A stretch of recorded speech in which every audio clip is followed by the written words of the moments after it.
our demon has come to a very troubling conclusion. His heart, it seems, may not actually be made of stone, or perhaps 200-year-old ice cream. Either way, this is the worst. Meanwhile, our heroine is fed up of this hot and cold obnoxiousness. Trouble is, she's got a mountain of corporate sabotage to deal with before she can fix her love life, and it'd be easier if everyone stopped conflating the two. Our heroes are suffering from serious post-tango regrets. The realization that he might have, feelings for Do-hee has hit Gu-won like a truck, and no amount of angsty shower scenes can express his discontent. Meanwhile, Do-hee is aggressively channeling her own woes into the world's angriest skincare application. Gu-won totally cold-shouldered her after the dance. How's she meant to decipher all these weird mixed signals? He's like a hot iced Americano, time to forget him and move on. After this one last shot, and so Do-hee drops in at the Sunwol Foundation to test if Gu-won looks even slightly pleased to see her. She ends up with a sword at her throat, courtesy of a thoroughly ticked-off Ga-young. Our girl gives as good as she gets, not so trusty taser at the ready. But after a deeply awkward standoff, during which Do-hee loftily insists she has a special relationship Gu-won, she is brought to his office. Special relationship is a bluff that pays off poorly. When Gu-won emerges, still ostentatiously shirtless, he's in full iced coffee mode, treating Do-hee with flat indifference. Ga-young smirks. Sorry to bother you, Do-hee snaps. I clearly made a mistake. Gu-won is triumphant. Nobody noticed his disastrous crush. That went great. The next day, Do-hee storms through the office with a deadly expression, while Gu-won exercises his customary levels of charm and tact by throwing tantrums over instant coffee. But keeping his distance proves tricky. Bok-gyu decides to surprise his boss with drinks, disguised in a motorcycle helmet. Not the wisest choice, with an acid-flinging assassin on the loose. With a flying leap, Do-hee's ever-faithful secretary Shin wallops him across the head with an iPad, whilst Gu-won rushes instantly to Do-hee's side. It's passionate, heart-pounding hate at first sight for Bok-gyu and Secretary Shin, and disaster for Gu-won. He messed up. What if Do-hee noticed that he cares? Well, sadly, she's a tad distracted. Suk-min is rallying the corporate troops against her. He's blackmailed Mirai's board into voting for him as acting chairman. With no spouse to fulfill the terms of Madame Ju's will, Do-hee is powerless to stop this.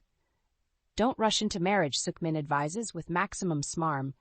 You could end up with entirely the wrong person. Here, his wife, Kim Sarah, gives him a sullen look. And hoo boy, there's no end to the dysfunction there, huh? Meanwhile, Do-kyung, whose hobbies so far consist of dodging manslaughter charges and finding new locations in which to smirk creepily, gives Do-hee a knowing look. Nice tattoo, he says. As ever, Do-hee's only ally in the family is Ju.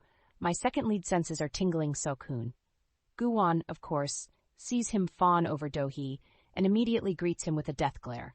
He's left to sulk by himself while Sok-hoon and Do-hee talk in the car.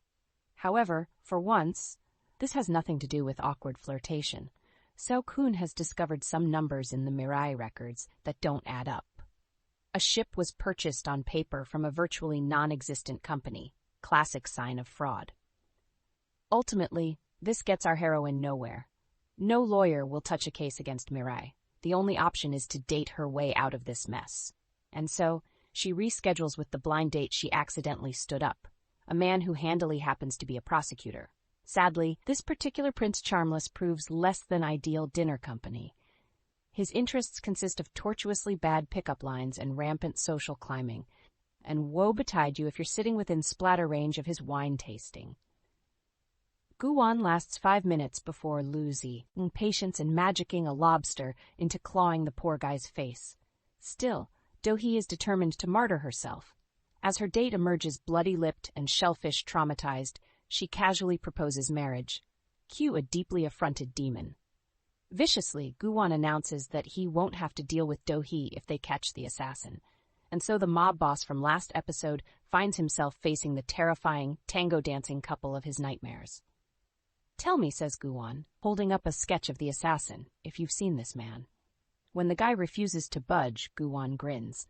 I guess, he says, I'll take it out on you. With horror movie grisliness, all the knives, forks, and plates in the room rise into the air, hurling themselves in his quarry's direction. Seconds prior to impact, Do-hee snatches her wrist from Gu-won's grasp. They clatter harmlessly to the floor. "What is your problem?" she asks him, disgusted. "You," he snaps back.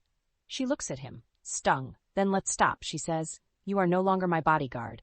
This one's a fight with no easy resolution." Fuming and, dare I say, heartbroken, Gu-won walks away. Exhausted and definitely heartbroken, Do-hee returns to her apartment. She's entirely unprepared for what she finds. Distorted record music trickles in from the distance.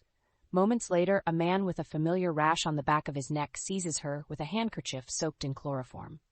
Goaded into action by his online contact Abraxas, our assassin, Kim Sul-jin, has finally made his move.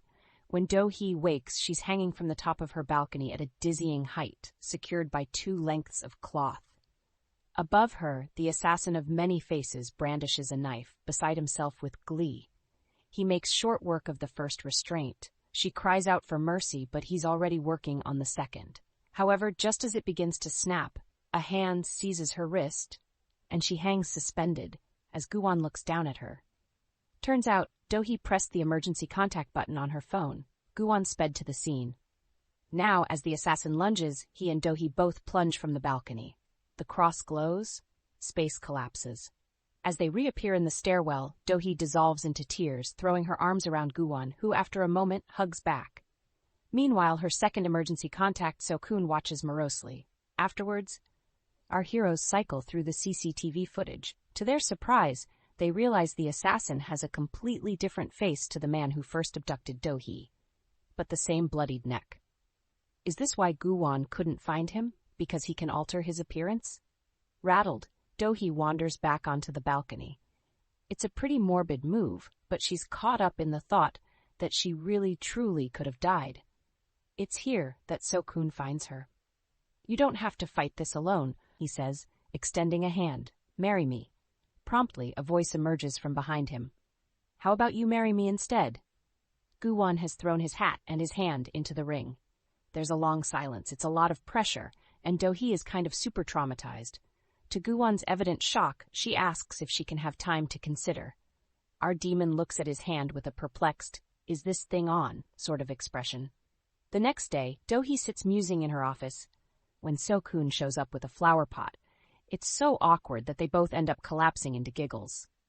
Gu-won, who looks as if he is barely holding back from homicide, guzzles cup after cup of horrible instant coffee and seethes.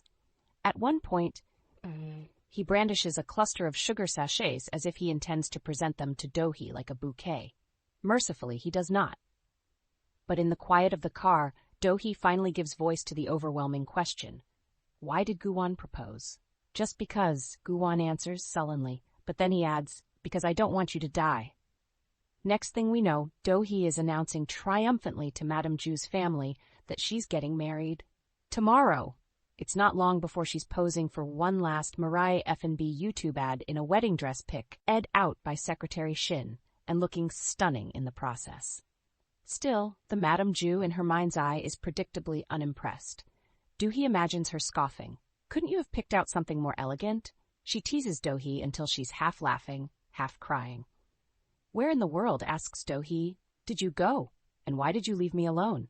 Madame Ju softens, meeting her eyes through the mirror. "Where would I be," she replies, "other than in your memory?" Do-hee makes her way up the aisle, where of course it is Gu-won who waits for her. As they stand before their friends, the press, and Madame Ju's scandalized family, the two recite their vows, whilst the secret contract they'd made beforehand plays over them. They will play-act the ideal couple in public. They won't intrude on each other's private lives. They will cooperate with one another. And most importantly, the contract shall expire when both parties have achieved their goals. They are married more or less without a hitch. Granted, Gu-won takes issue with the announcement that the bride and groom are to walk back down the aisle to symbolize their lifelong devotion. Look, his life is very long. This is hastily amended to, the bride and groom will now walk down the aisle together, symbolizing nothing.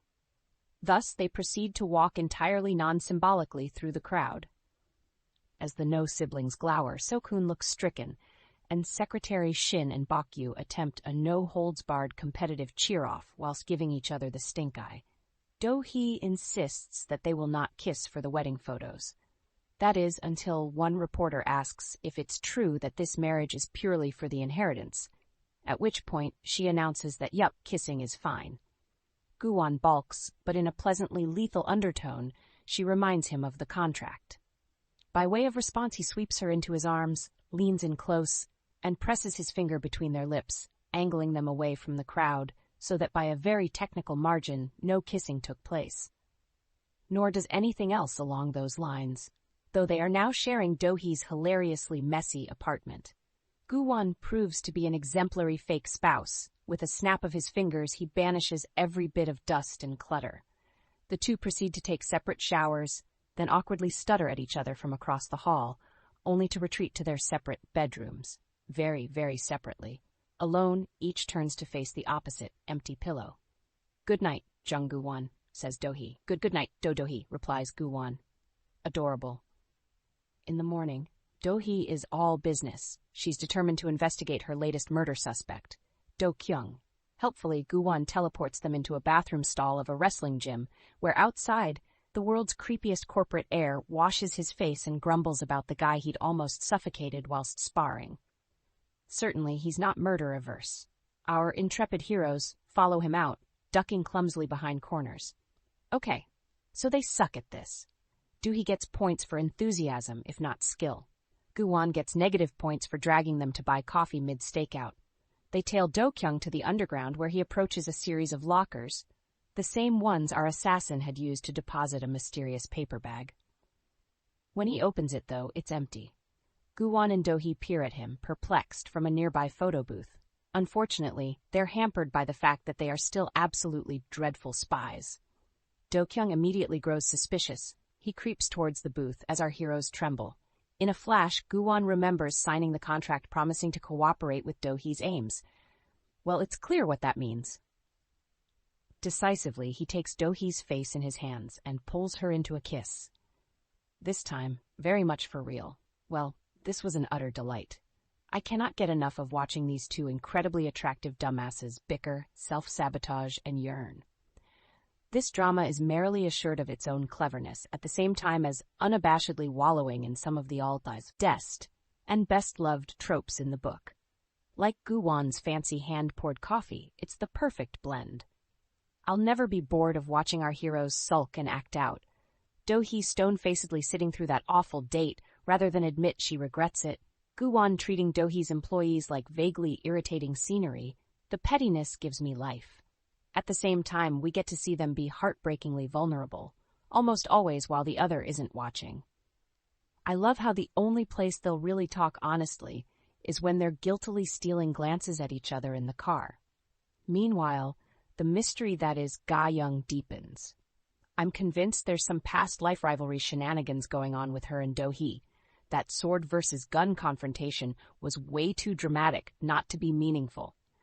Plus, it's got to be significant how both women hurt their hands in the same place last episode. There's more to our sword-wielding second female lead than meets the eye. Of that I'm convinced. This show is gloriously fast-paced, but I trust that there's time for it to pull all these narrative threads together.